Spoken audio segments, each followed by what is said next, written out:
여러분 안녕하십니까? 네, 오늘은 시대의 소망 26장이고요. 고릴라를 보았나 라는 제목으로 말씀을 좀 드리겠습니다. 빅데이터라는 책을 지난주에 읽었는데요. 거기 초반부에 그 하버드의 젊은 심리학자 두 명의 이야기가 나옵니다. 크리스토퍼 차브리스와 데니엘 사이먼스, 이 두 사람은 호기심이 되게 많았대요. 그래서 재밌는 실험 하나를 만들어냈는데요. 흰 옷을 입은 여성 3명과 검은 옷을 입은 여성 3명이 각각 같은 색의 옷을 입은 사람에게만 농구공을 패스를 하도록 하고 이것을 비디오로 촬영을 했답니다. 그리고 이 동영상을 사람들을 모아가지고 틀어주면서 서로에게 공을 몇 번씩 패스하는지, 흰색 옷 입은 사람은 그 사람들끼리 몇 번 하고 검은색 옷 입은 사람은 자기끼리 몇 번 하는지를 맞춰보라고 질문을 하죠. 동영상이 시작되면 이제 거기 모인 사람들은 농구공이 이제 어떻게 패스되는지 세느라고 정신이 없습니다. 한 30초가 지나면 그 참가자들이 무대 밖으로 사라지죠. 이제 뭐 사람들이 자기네들끼리 막 얘기했겠죠. 뭐 몇 번이라고, 뭐 14번, 15번 이렇게. 정답은 16번이었대요. 그런데 그 실험의 원래 목적은 패스한 숫자를 맞추는 데 있지 않았었다고 합니다. 이 사람들이 질문해요. 고릴라를 보았나? 이렇게 질문을 합니다. 패스한 숫자가 그걸 맞추라 그래서 그것만 계속 셌는데 이 사람들이 고릴라를 보았냐고 질문을 하죠. 그래서 이 실험 동영상을 본 사람들 가운데 절반 정도가 고릴라를 못 봤다고 대답을 했습니다. 다시 동영상을 틀어줘요. 그랬더니 진짜 사람 모습보다 큰 고릴라가 이 농구장을 막 돌아다니는 거예요. 막 돌아다니고 그 다음에 실험 중간에 커튼 색깔도 한번 바뀌고 그 다음에 중간에 검은색 옷을 입은 여자 한 명이 나가기도 합니다. 근데 아무도 그것에 대해서 얘기하지 않고 사람들은 그 패스한 숫자를 말하기에 바빴다라는 거죠. 보이지 않는 고릴라의 실험은요, 인간의 주의력과 고정관념, 상식을 뒤엎은 실험의 대명사가 되었다고 합니다. 인간은 자신이 보려고 하는 것만 본다는 명제가 이 두 심리학자들의 실험에 의해서 입증이 된 거죠. 여러분, 이게 되게 재밌지 않습니까? 인간은 보려고 하는 것만 본다. 혹은 보고 싶어 하는 것만 본다는 것입니다. 창세기부터 계시록까지 규칙적으로 나타나는 흥미로운 단어가 있습니다. 그것은 감동이라는 단어입니다. 이 감동이라는 단어는 자주 언급되지는 않지만 하나님이 지도자를 부를 때, 누군가와 함께 일을 할 때, 사명을 줄 때 자주 나타나는 단어입니다. 우리말 성경 번역자들은 이 감동이란 말을 중요하게 생각했었던 것 같아요. 그래서 심지어 그 신약 성경에 감동, 성령의 감동이라고 번역된 그 원문을 보면 사실 그 감동이라는 단어가 없어요. 번역할 만한 단어. 성령 안에 그거밖에 없는데 이 성경 번역자들은 이 말이 너무 좋아가지고 성령의 감동하심 이런 말을 집어넣은 것 같아요. 흥미로운 관점이라고 생각했습니다. 제가 보기에 감동은 하나님이 일하는 방식이 아닐까 생각을 해봤어요. 그래서 시대의 소망에 보면 예수님 시대에도 천사들이 사람들을 감동시켰다는 내용이 나옵니다. 천사들은 사람들의 마음을 감동시키고 그들을 구주께로 이끌면서 그분의 봉사를 위한 길을 예비하고 있었다.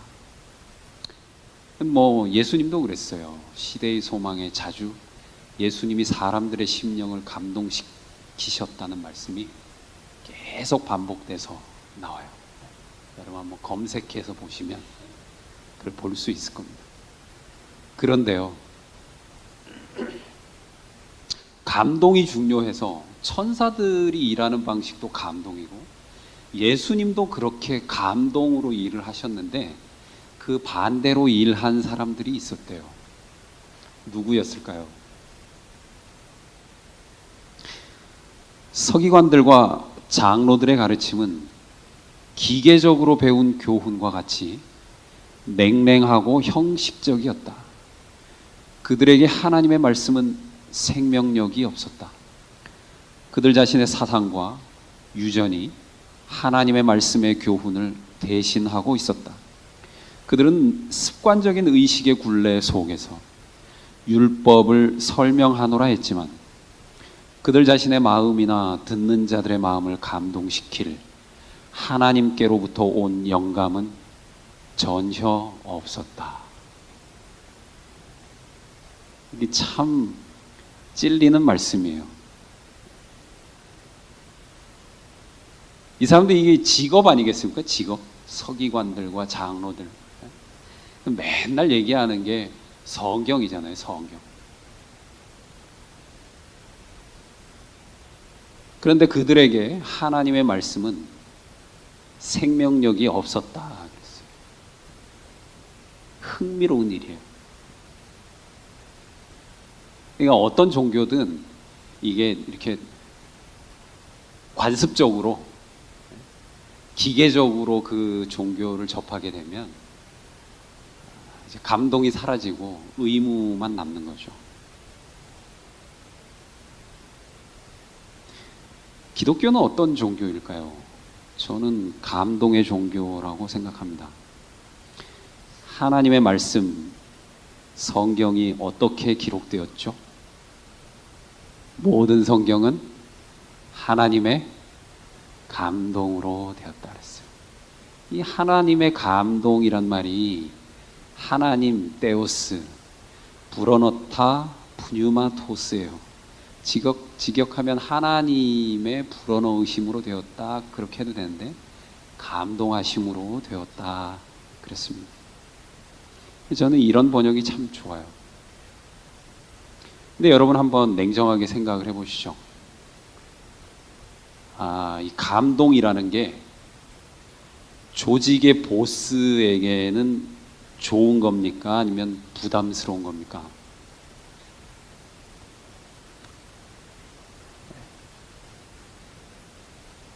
여러분 어떠셨어요? 여러분 다 관리자 하셨었잖아요. 보스를 하신 분들도 계시고. 관계가 제일 편리한 것은 거래죠. 거기에 감정이 들어가거나 혹시 사랑이라도 하게 되면 참 복잡해지는 거죠. 인간관계의 효율성이 떨어집니다. 성과를 내기 위해서는 기계적인 관계가 가장 좋은 것이죠. 여러분들에게 하나 물어보겠습니다. 하나님이 이 땅을 창조한 목적이 어떤 사명을 이루기 위한 것입니까? 하나님은 인간을 왜 창조하셨죠? 인간은 하나님이 생각하는 어떤 것을 이루기 위한 수단으로서의 존재일까요? 저는 그렇게 생각하지 않습니다. 하나님은 사랑해서 창조했다라고 말합니다. 조건이 존재하면 그건 사랑이 아니죠. 사랑이라는 겁니다. 그게 전부라는 거죠. 그런데 이게 사실은 되게 귀찮은 것이기도 하고 위험한 것이기도 합니다. 관계가 어쩐지 깔끔하지가 않아요. 회사의 사장이 직원들을 사랑합니다. 이거 매우 위험한 일 아니겠습니까? 사랑을 하게 되면 이제 마음대로 해고할 수도 없고 제대로 일을 시킬 수도 없는 노릇입니다. 그래서 보통의 경영자들은 직원들과 일정한 거리를 두게 되죠. 너 일 잘하나 못하나 보자 이거죠. 야마다 사장의 셀러리맨의 천국이란 책이 있어요. 무슨 책인가 하고 제가 봤어요. 제목은 참 좋죠. 근데 이거 참 쉽지 않은 일이에요. 직원한테 천국이면 사장한테는 뭐죠? 지옥입니다. 예. 그런데 미라이 공업의 야마다 사장은 안 그랬나 봐요. 일단 그 회사는 비정규직이 없대요. 종신 고용을 한답니다. 정년은 70세래요. 정리해고나 잔업이 없대요. 일일 근로 시간은 7시간 15분. 휴가는 1년에 140일. 4년마다 회사에서 돈을 다 대주는 해외여행. 대기업 수준의 월급. 좋습니까? 너무 좋죠. 그런데요, 사장 입장 한번 생각해 보자는 겁니다. 사장. 직원은 이렇게 해줬어요. 그리고 이 야마다 사장 뭐 하냐면은 거기 뭐 여러분 그 유튜브에 보면 다큐도 있어요. 한번 보세요. 페인트 칠하러 다녀요. 사장이 직원 시키면 되잖아요. 천국 만드는 게 쉬운 일이 아닙니다. 보스한테는. 그런데 그런 회사를 어떤 사장이 하려고 하겠어요. 그런데요, 성경에 보면 하나님의 종들은 모두 감동을 받았다 그랬습니다. 그들은 해고당할까봐 두려워서 일한 사람들이 아니었습니다.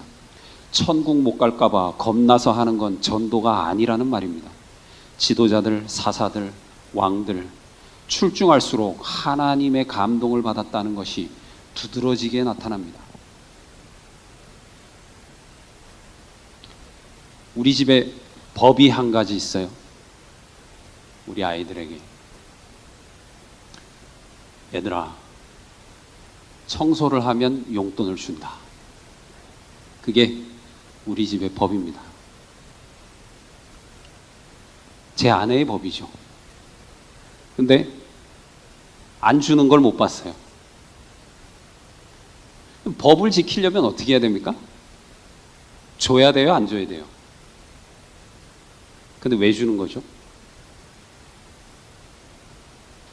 율법은 그렇게 해서는 유지될 수가 없는 것입니다.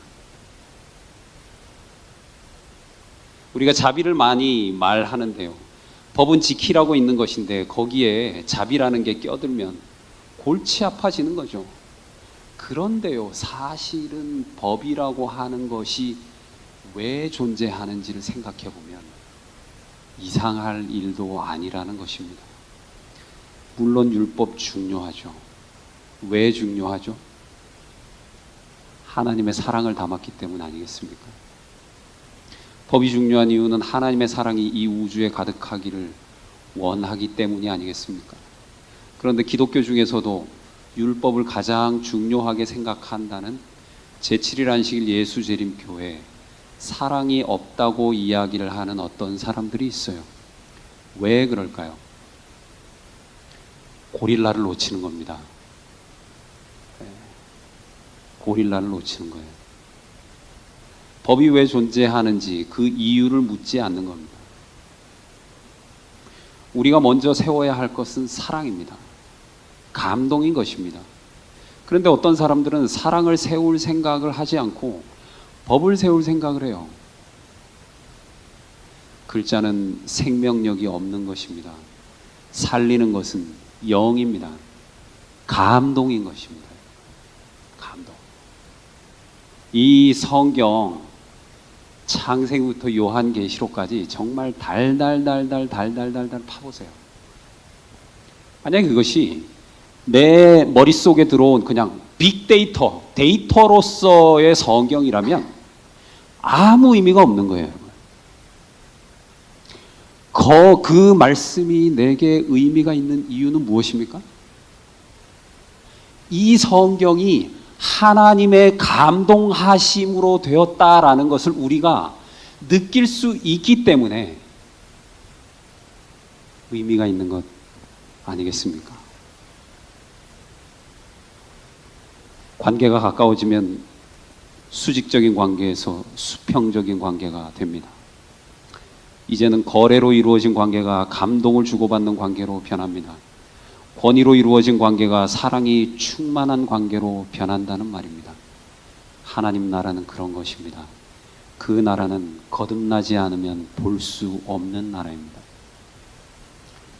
니체가요, 안티크리스트라는 책에서 한글로 하면 적그리스도죠. 이런 이야기를 했습니다. 기독교인들은 사랑을 이용했다. 사랑이란 어떤 것을 있는 그대로 보지 않는 상태이기 때문이다. 인간은 사랑 안에서 꿈이나 환상을 본다. 또 사랑은 인내를 가르친다. 그래서 그리스도교는 사람들에게 사랑받을 수 있는 이야기를 고안해냈다. 기독교가 믿음, 소망, 사랑이라는 키워드를 이용한 것은 어떤 의미에서는 현명했다. 그것들로 사람들을 잘도 속여 먹었으니 말이다. 어떻게 보면 무신론자 입장에서는 이 니체가 되게 예리하게 보았다라고 할 수도 있을 겁니다. 그런데 어떡합니까?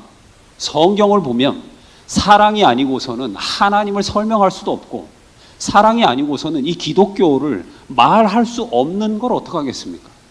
여러분, 사랑을 빼고 우리 종교를 말할 수 있습니까? 사랑을 빼고 우리 하나님을 설명할 수 있겠습니까? 이건 서기관들과 바리새인들이 했던 굉장히 기계적인 것입니다. 서로 그들의 말 가운데 사랑이라고 하는 단어가 들어간다라고 할지라도 말입니다. 태초에 하나님께서 하늘과 땅을 창조하셨습니다.